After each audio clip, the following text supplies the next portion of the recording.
नवी मुंबईतील तळोजा परिसरात अंमली पदार्थ तस्करी विरोधात पोलिसांनी मोठी कारवाई केली आहे। पोलीस आयुक्त मिलिंद भारंबे यांच्या मार्गदर्शनाखाली अँटी नार्कोटिक्स सेलनं घोट कॅम्प येथील महावीर मजेस्टी इमारतीत छापा टाकला आहे। या कारवाईत पोलिसांनी तब्बल 1,19,19,000 रुपयांचे हेरोईन आणि अफू जप्त केले आहे। पंजाबमधून आलेल्या सुरिंदर सिंग आणि मनिंदर सिंग या दोन सख्या भावांना पोलिसांनी अटक केली आहे।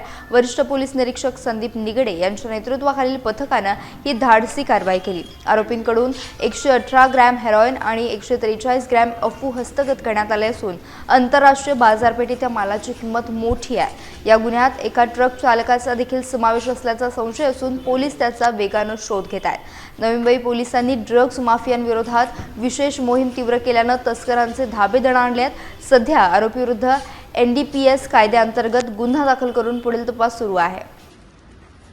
त्याच्याकडे अँटी नार्कोटिक्स सेल जे आहे त्याचे सिनियर PI संदीप निगडे आणि त्यांच्या टीमनी तळोजा घोट कॅम्प परिसरामध्ये 2 पंजाबी आरोपींना ताब्यात घेतलेलं आहे, ज्यांचे नाव सुरिंदर सिंग उर्फ कालू आणि मनिंदर सिंग असे आहे। त्यांच्याकडून 118 ग्रॅम हेरोईन आणि 143 ग्रॅम अफीम जप्त करण्यात आलेला आहे, ज्याची बाजारभावानुसार किंमत जवळपास 1,02,00,000 रुपये आहे।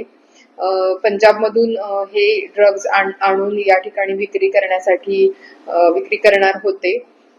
नवी मुंबई पोलीस दलाकडून सध्या म्हणजे अशा प्रकारची कारवाई करण्याची ही 6वी वेळ आहे। हा 6वा गुन्हा दाखल करतोय आपण पंजाब मधून आणलेल्या ड्रग्जच्या कारवाई संदर्भात आणि जवळपास 33 आरोपींना आतापर्यंत अटक करण्यात आलेली आहे। नशामुक्त नवी मुंबई किंवा नशामुक्त भारत अभियानांतर्गत आमचा अँटी नार्कोटिक्स सेल असेल किंवा प्रत्येक पोलीस स्टेशनला स्थापन करण्यात आलेलं अँटी नार्कोटिक्स स्क्वॉड आहे, यांच्याकडून अंमली पदार्थ विरोधी दमदार कारवाया सुरू आहेत। या संदर्भात कुणाकडे काही गोपनीय माहिती असेल तर आमची हेल्पलाईन सुद्धा आहे, त्यावर आपण कॉल करून माहिती देऊ शकता।